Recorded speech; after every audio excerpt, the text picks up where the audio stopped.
अस्सलाम वालेकुम। New Zealand बमुकाबला England, दूसरा टेस्ट तीसरा दिन बारिश की वजह से खेल जल्द खत्म।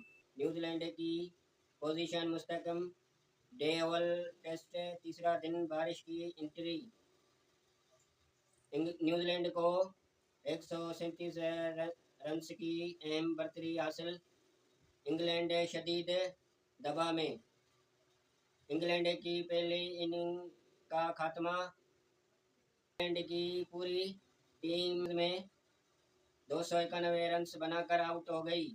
इसी तरह न्यूजीलैंड को पहले इनिंग की बुनियाद पर 100 रन्स की मिटेलिरी की शानदार बॉलिंग।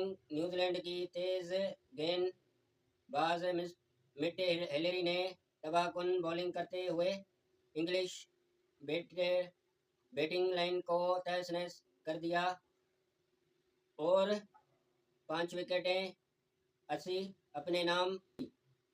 इंग्लैंड की बैटिंग लाइन अपने ड्यूब मैच खेलने वाले ने सबसे ज़्यादा 53 रन्स बनाए मैच को जल्द खत्म करने का फैसला किया।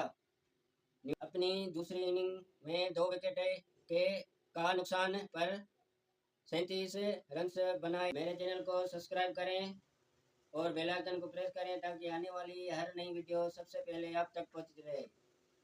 वीडियो देखने का शुक्रिया।